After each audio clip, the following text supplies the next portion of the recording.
E aí, galera, estamos de volta com o nosso estudo sobre os tipos de trabalhadores. Vamos falar agora sobre o trabalhador doméstico.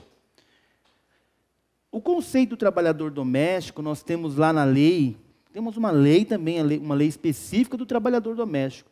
A Lei 5.859, de 72. E o conceito está lá no artigo 1º. O doméstico é aquele que presta serviço no âmbito familiar, de forma contínua, e que neste âmbito familiar, nesta casa, nesta residência, não pode desenvolver atividade econômica. Ou seja, não pode haver lucro, não pode ter trabalho que vise lucro. Então, esse trabalhador doméstico, ele tem a sua característica pela forma da continuidade.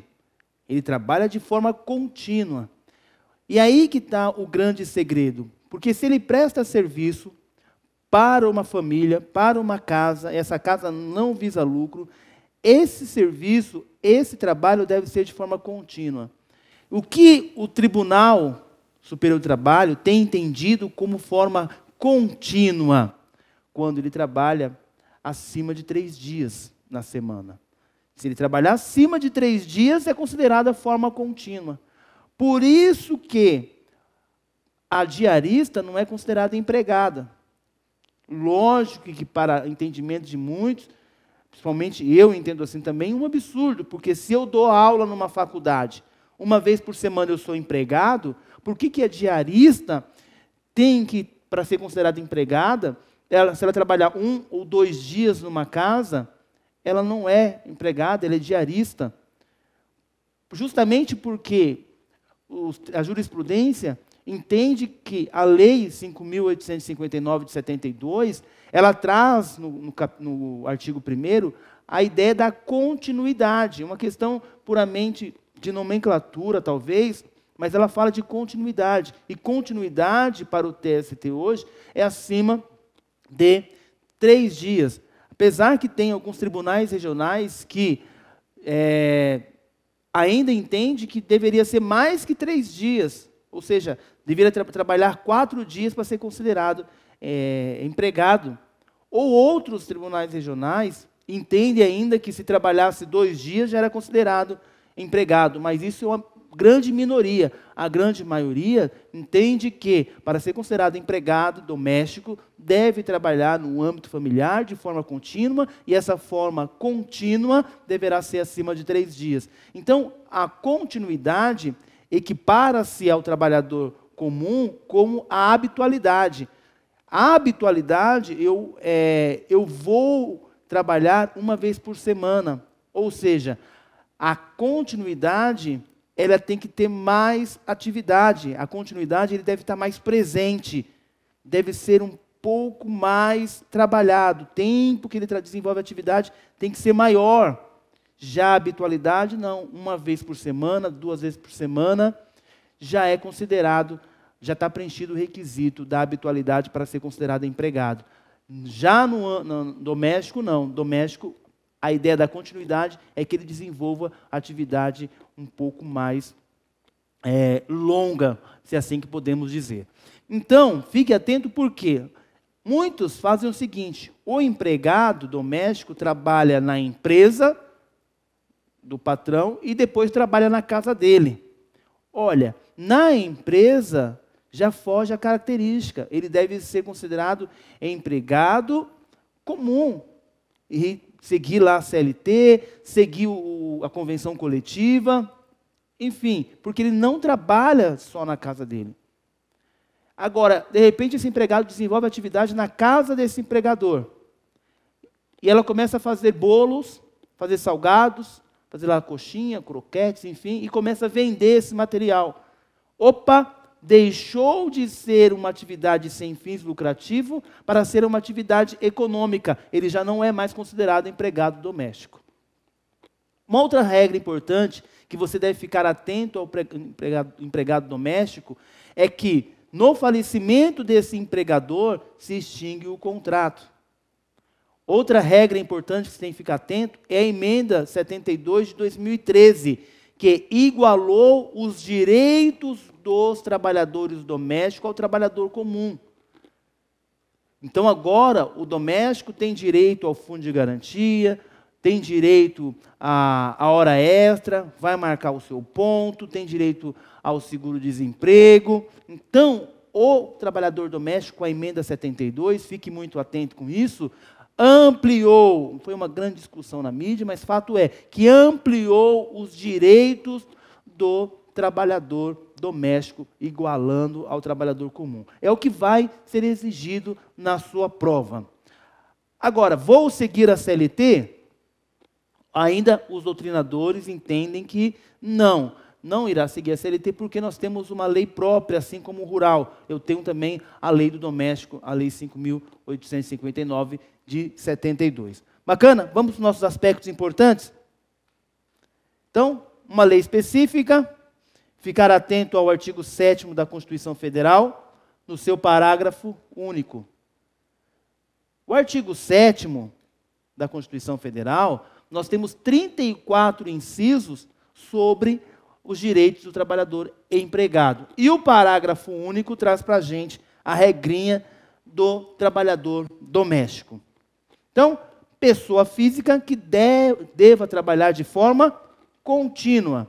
A casa não pode visar lucro e presta serviço no âmbito familiar. E muita atenção com a emenda 72, que ampliou o direito do trabalhador doméstico. Vamos para o nosso próximo trabalhador, o temporário. Temporário, pessoal, ele está regido pela Lei 6.019 de 74. Lei 6.019 de 74, você precisa também dar uma lida nessa lei, porque pode ser que o TRT te cobre texto de lei, e aí não tem como. Você vai ter que passar o olho, dar uma lida, de repente, para não ser surpreendido no dia da sua prova. Para que serve o temporário? Para serviços esporádicos, ou seja, acréscimo de serviço, substituição de pessoal. Lembra quando nós estamos na época da Páscoa, Natal, Ano Novo, Dia das Mães, Dia dos Pais, Dia das Crianças? As lojas têm um volume maior naquele período. Ele pode contratar um temporário. Chega no final do ano, ele contrata um temporário. Quando vira o ano, passados ali os 3 meses, o contrato se encerra. Então, para substituição de pessoal ou acréscimo de serviço, ele pode contratar um temporário. E qual o prazo desse contrato? O contrato é por tempo determinado, ele é empregado. No entanto, fique atento com o prazo. O prazo desse contrato é de 3 meses. Cuidado, porque o prazo do contrato de experiência, que também é por tempo determinado, são de 90 dias. Então, 90 dias é do contrato tempo determinado de experiência. O contrato para o trabalhador temporário, para substituir pessoal, ou seja, o camarada vai sair de férias, eu contrato um temporário. Temos ali a gestante, vai sair de licença, eu contrato um temporário. Teve um acréscimo de serviço, eu contrato um temporário e sigo a Lei 6.019 de 74. Posso? Tranquilamente. E qual o prazo?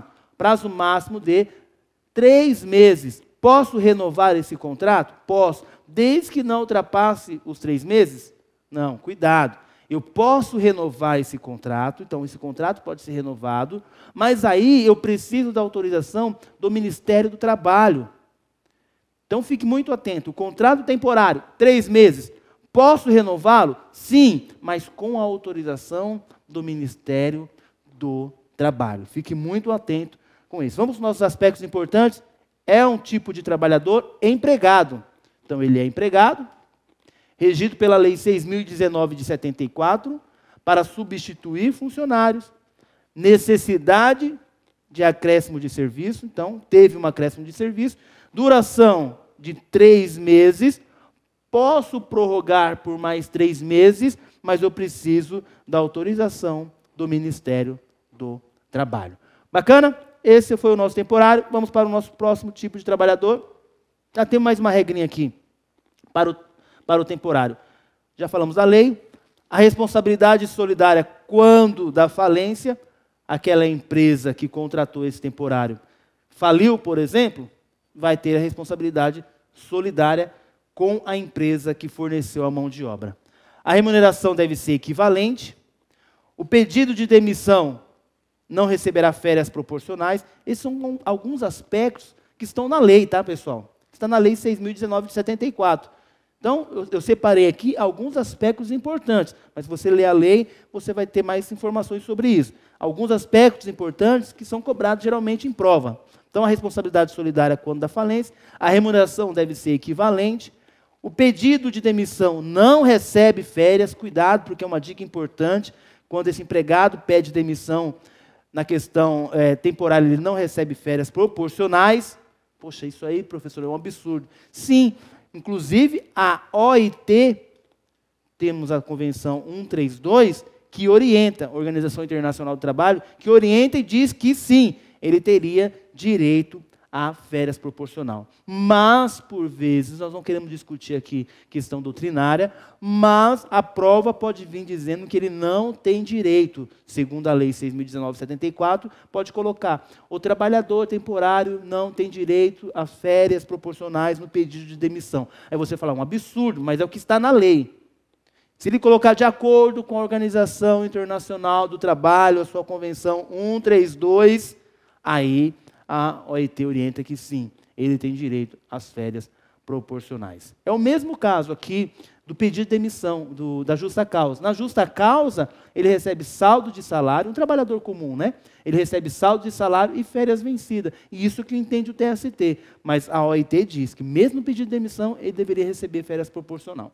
Então, fique atento com essas regrinhas. Bacana? Mas o que é o temporário? Vem comigo aqui, olha. Eu tenho a empresa A, que fornece uma mão de obra para a empresa B. Ele fornece o quê? Uma pessoa física para a empresa B. Percebe que é uma operação triangular. A empresa A, que é uma pessoa jurídica, contrata essa pessoa física e encaminha para a empresa B, que é outra pessoa jurídica. Para quê? Para suprir a falta de um funcionário, que é aquele caso que eu falei para vocês, que, em tese, o empregado ele não pode ser substituído, somente em alguns casos especiais, porque o contrato é intuito persona. No entanto, em algumas regras, ele poderá ser substituído. Essa é uma. Quando a empresa B tem seus funcionários e algum desses funcionários sai de férias ou tem acúmulo de serviço, eu posso contratar a empresa A e essa empresa A me fornecer mão de obra para substituir pessoal aqui, ou quando eu tenho o aumento de serviço. Bacana? Então, dê uma lida na 6.019/74. Vamos falar um pouquinho agora sobre a terceirização. Pessoal, a terceirização, ela não tem uma lei que trata da terceirização. A terceirização, na verdade, ela segue a ideia da Lei 6.019, que nós acabamos de ver, de 74. E a terceirização, para você detonar na sua prova do TRT, quando se fala de terceirização, você precisa ler e estudar muito a súmula 331 do TST. Se você ler a súmula 331 do TST e dar uma lida na Lei 6.019, porque a Lei 6.019 é ela que, de certa forma, acaba regendo um pouco sobre a terceirização, porque eu não tenho uma lei específica. Então, a terceirização, na verdade, eu só posso utilizar uma outra mão de obra que não seja a minha específica, que é o caso do serviço temporário, que também é uma terceirização, serviço temporário. Mas é uma terceirização que nós conhecemos de terceirização lícita. E esse tipo de terceirização, que nós vamos trabalhar agora, que é um pouco diferente do serviço temporário, porque o serviço temporário, ele tem um prazo certo, determinado, de curta duração, para substituir pessoal ou acréscimo de serviço. Aqui não. Nessa terceirização é diferente do temporário. Quando o temporário é só para essas duas situações, substituir pessoal ou acréscimo de serviço, eu posso contratar uma outra empresa, a empresa A, para fornecer pessoa física para a empresa B, para desenvolver uma atividade um pouco mais longa. Longa. 2, 3, 4 anos. Por quê? Porque existe serviço específico que eu posso terceirizar, contratar uma outra empresa para prestar esse serviço, que nós conhecemos como atividade de meio. Então, atividade de meio. O que é uma atividade de meio, pessoal? Atividade de meio, o TST, na súmula 331, entende como sendo a portaria, vigilância, serviço de limpeza, a copeira. Exemplo disso, muito claro, são os bancos. Se você entrar em um banco, você vai ver que logo de cara tem lá o segurança. São empresas terceirizadas que fornecem o segurança, porque é atividade de meio do banco. Ainda mais, a copeira, atividade de meia do banco. A limpeza, atividade de meio do banco. O banco não poderá contratar uma pessoa física por uma empresa, uma outra empresa, me forneceu a mão de obra para colocar esse camarada para trabalhar no caixa, na tesouraria, no atendimento. Não, isso não é possível, porque aí nós estaríamos diante de uma terceirização ilícita, porque a terceirização lícita, ela só pode, ela é conhecida quando do desenvolvimento de uma atividade de meio. Se for uma atividade fim, ou seja, qual é o fim do banco? Eu atender o cliente, para o cliente abrir conta para ele, receber contas, fazer aplicações, fazer saque. Essa é a atividade fim do banco. O banco empresta dinheiro para você a juros, atividade fim. Põe lá alguém para fazer o simulado do crédito, quanto que ele vai te emprestar. Isso é atividade fim. Compensação de cheque, atividade fim. Então, esse tipo de atividade não se pode terceirizar. A ideia, na verdade, da terceirização, quando a empresa A fornece mão de obra para a empresa B, uma pessoa física, a ideia desse triângulo é que a empresa B consiga ter uma melhor infraestrutura, não se preocupar com aquela atividade, porque é uma atividade específica, imagine, segurança, uma atividade mais específica, mais peculiar. Então, ele quer contratar essa atividade, deve ser uma atividade de meio, para que ele possa ter uma qualidade maior, uma segurança. Aí, tudo bem. Fora isso, não é permitido. A terceirização dessa atividade de meio, você tem que ficar atento, então, com a súmula 331. Por quê? Se eu contratar, se a empresa B contratar a pessoa física da empresa A para desenvolver uma atividade fim, aí nós estaremos diante de um problema da terceirização ilícita. E essa terceirização ilícita, ela tem uma consequência. Em uma futura ação trabalhista, quem responde? Responde A e responde B de forma solidária.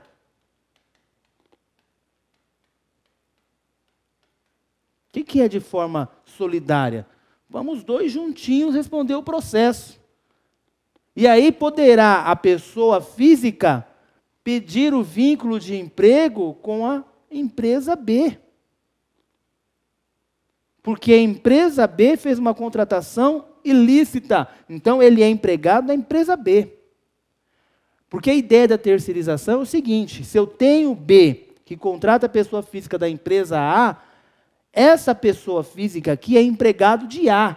B não pode exigir dela, por exemplo, B não pode dar ordens para a pessoa física, não pode exigir a pessoalidade. Porque se B começa a exigir aqui que seja o Manuel que preste serviço para B, se B começa a dar ordem para Manuel, então, Manuel, pessoalidade, subordinação, ele já tem salário e ele já tem habitualidade, forma o vínculo.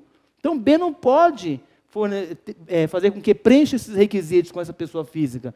Por isso, B, quando ele tem alguma coisa para reclamar, ele reclama com A. Porque ele não pode dar ordens direto para B e não pode ficar exigindo nada de B. Porque B dessa pessoa física. Porque essa pessoa física não é funcionário de B. É funcionário de A. E isso nós conhecemos como terceirização lícita.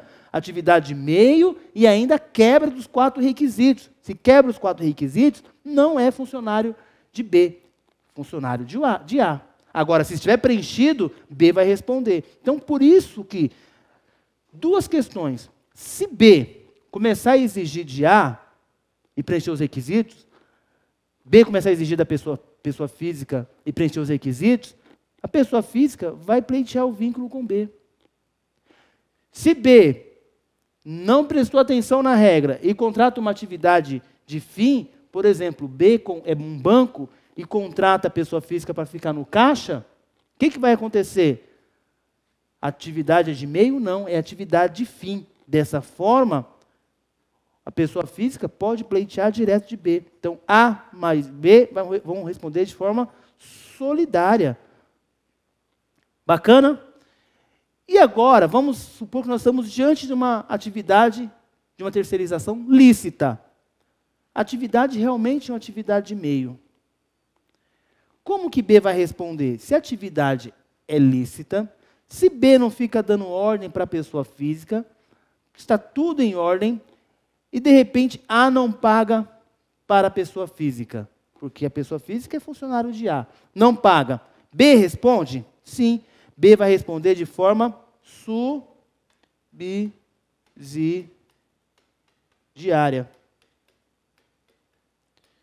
O que é responder de forma subsidiária? Primeiro, A responde. Se A não paga, B responde. Essa é a responsabilidade subsidiária. Se A não paga, B paga. Porque a atividade é de meio, B não dá ordens para a pessoa física, então a terceirização ela é lícita. Quando a terceirização é lícita, a responsabilidade de B ela se torna subsidiária. Por quê? Porque B não fiscalizou A quando das suas responsabilidades em relação à pessoa física. Bacana? Então está aqui a nossa terceirização. Vamos para os nossos aspectos importantes?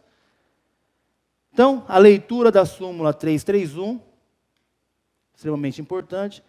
Na terceirização é empregado, mas empregado de quem fornece a mão de obra. Nós temos a lei 6.019, que pegamos emprestado lá do serviço temporário. Para a conservação e limpeza, vigilante, isso aqui nós falamos que é atividade meio.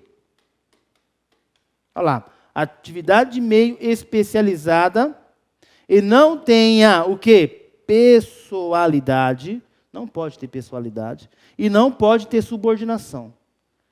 Então, vamos relembrar aqui, ó, A e B, e a pessoa física. A fornece a pessoa física para B. Essa pessoa física diante de B não pode ter o quê? Nem subordinação e não pode ter pessoalidade diante de B, porque essa pessoa física é funcionário de A. E se for uma atividade de meio, conservação, limpeza e portaria, estaremos diante de uma terceirização lícita. E qual a responsabilidade de B? Fiscalizar A. Se B não fiscalizou A responsabilidade de B é subsidiária. Primeiro A paga, se A não paga, B paga. Agora, se a terceirização é ilícita, que nós chamamos, não cumpriu os requisitos da súmula 331, não é atividade de meio, tem pessoalidade e tem subordinação. Dessa forma, A responde junto com B, de forma solidária. E ainda a pessoa física pode pleitear o vínculo com a empresa B. Tranquilo? Vamos à sequência aqui. Então, a terceirização, ele é empregado, não forma vínculo com a administração pública. Por que não forma vínculo com a administração pública? Porque o vínculo com a administração pública é somente através de concurso público, nos termos do artigo 37 da Constituição Federal. Então, eu não posso, vamos supor que, voltando aqui para o nosso quadrinho, A fornece mão de obra para a administração pública. Então, fornece uma pessoa física. O que acontece? Essa pessoa física, ela não poderá pleitear o vínculo com a administração pública. Porque o vínculo com a administração pública é só através de concurso público. Mas, professor, e se for uma terceirização ilícita? A administração pública contratou de forma ilícita, ela não vai responder? Vai. Somente com saldo de salário para a pessoa física e ainda somente com fundo de garantia. Porque não se pode, porque isso aí é questão de natureza salarial, somente questão de salário. Então, eu não posso pleitear o vínculo, só vou pleitear saldo de salário e o fundo de garantia. Mas tudo bem, é uma terceirização lícita, mas a administração pública não fiscalizou A. Qual será a responsabilidade? Será responsável somente pelo pagamento das verbas, porque a administração pública não fiscalizou A. Mas vai poder pleitear o vínculo? Não, não forma vínculo com a administração pública. Então, a terceirização ilícita gera responsabilidade solidária e a terceirização lícita, então, lícita, e a ilícita e a lícita subsidiária. Então, terceirização ilícita, responsabilidade solidária. Terceirização lícita, responsabilidade subsidiária. E destaque da súmula 331. Muito bem. Já falamos aqui, não forma vínculo com a administração pública. Responsabilidade aí, ó, gente, responsabilidade subsidiária, caso a administração não fiscalize o repasse. Então, a obrigação da administração pública é fiscalizar. Bacana? Vamos falar um pouquinho agora, rapidinho, sobre o voluntário. Voluntário é empregado? Não. Voluntário não é empregado. E ainda o voluntário está na Lei 9.608, e o seu parágrafo 1º, que traz o conceito do voluntário. O voluntário é aquele que presta serviço em uma determinada instituição, e essa instituição não visa lucro. Ele deve, claro, fazer a adesão para ser esse voluntário, e o que vai faltar para ele é exatamente o requisito salário. Voluntário, como ele não tem salário, quebrou um dos requisitos, ele não é considerado empregado. E agora, esse voluntário, por vezes, ele recebe alguma ajuda de custo? Não, ele recebe os repasses das suas despesas. Então, quando ele tem despesas, ele acaba sendo ressarcido, sendo reembolsado. Isso não descaracteriza a natureza dele ser um trabalhador voluntário. Então, ele tem que fazer adesão. Ele pode sim receber reembolso das suas despesas, que não irá descaracterizar a questão de ser voluntário, e, sobretudo, deve prestar esse trabalho voluntário em uma instituição que não visa lucro. Bacana, pessoal? Vamos lá? Aspectos importantes: ele não é empregado, porque lhe falta remuneração. Presta serviço para a entidade pública, pode ser na entidade pública? Sim. Ou privada, sem fins lucrativos. E ele precisa fazer adesão como voluntário, e as despesas sim podem ser reembolsadas. Isso não irá descaracterizar que ele é um voluntário. E o contrato deve ser preenchido, e esse contrato deve ser de forma escrita. Bacana? Esse foi o nosso trabalhador voluntário. Vamos fazer o seguinte. Vamos dar sequência aqui, vamos matar essa situação aqui. Falta pouquinho. Tipo de trabalhador ainda, eu tenho o cabo eleitoral. Esse também não é considerado empregado. Bacana? Não é empregado. Nós temos a lei 9.507/97, no seu artigo 100. Então, o cabo eleitoral também não é considerado empregado. E o residente médico? Cuidado, porque o residente médico pode ser cobrado na sua prova da seguinte forma: vai se contar uma historinha e vai dizer que ele está residindo em um determinado hospital que preenche os 4 requisitos. Só que tem-se um entendimento que esse residente médico, essa residência, é um complemento dos seus estudos. Então, ele não tem um cunho de trabalhar com a ideia de obtenção de uma contraprestação. Por isso, ele não é considerado empregado. Ainda, o preso, quando ele trabalha lá, costurando as bolas, fazendo roupa, enfim, como há uma previsão na lei de execuções penais, ele deve cumprir a pena e também trabalhar, porque quando ele trabalha, ele diminui a pena. Mas a ideia é a diminuição da pena, e não é a ressocialização, e não a ideia de recebimento, de uma contraprestação. Na verdade, ele está pagando ali por um delito que ele acabou cometendo. Então, essa ideia de ele pleitear o vínculo com o Estado não é permitida, porque o cunho, a ideia não é a contraprestação, receber por aquele serviço prestado, mas sim o cumprimento de uma pena. Então, o preso também não é considerado empregado. Vamos ver aqui a nossa fundamentação. Então, o médico residente não é considerado empregado, é tratado, faltou aqui, né? É tratado pelo MEC como pós-graduação. E o preso, nós temos a lei de execuções penais. Bacana, vamos lá. Questãozinha aqui para a gente fechar o nosso bloco. Vamos lá. Assinale a alternativa. Cuidado aqui, ó. Ele quer alternativa incorreta. Olha, pessoal, isso é um concurso para o Ministério Público do Trabalho. Você vê como cai, hein? Cai em TRT, essas questões caem no MPT. Questãozinha 8. Facinho essa, hein? Ó. O estagiário pode ser considerado uma etapa de aprendizagem escolar que se realiza na empresa. É isso? Correto. Exatamente isso que eu trouxe para vocês. O estagiário não poderá substituir mão de obra permanente da parte concedente do Estado. Ou seja, ele vai substituir mão de obra permanente, aquele cara que ganha R$ 1.500, ele vai substituir essa mão de obra para ganhar 500 conto, 700 conto? Não. Já em seu caráter, porque já o seu caráter é didático, pedagógico. Correto. Não pode substituir, porque a ideia do estagiário é complementar os seus estudos. É de caráter didático, pedagógico. Letra C.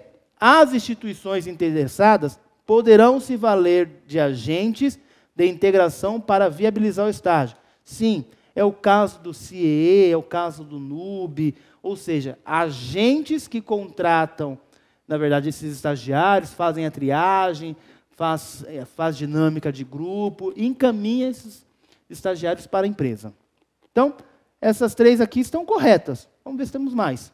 Letra D. As entidades sem fins lucrativos que tenham por objetivo a assistência ao adolescente é a educação. Tudo bem, profissional.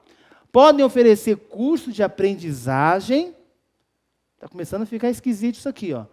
Pode oferecer curso de aprendizagem metódica para adolescentes, desde que registrado no Ministério do Trabalho. Isso aqui, gente, está errado. Essa é a incorreta. Porque elas podem contratar estagiários? Podem contratar estagiários. Agora, ela fornecer curso de aprendizagem, porque ele está trabalhando sobre o estagiário. O aprendiz, o curso de aprendizagem, o aprendiz é para formação de profissional. E ainda o estagiário vai trabalhar na entidade sem fins lucrativos e essa entidade vai oferecer curso para eles e ainda registrar no Ministério do Trabalho. Quem trata de curso, de aperfeiçoamento, de registro, é o MEC, são as instituições educacionais. os órgãos educacionais, e não o Ministério do Trabalho. Então, essa está errada. E não respondida? Não, vamos responder. Vamos responder como gabarito, letra D.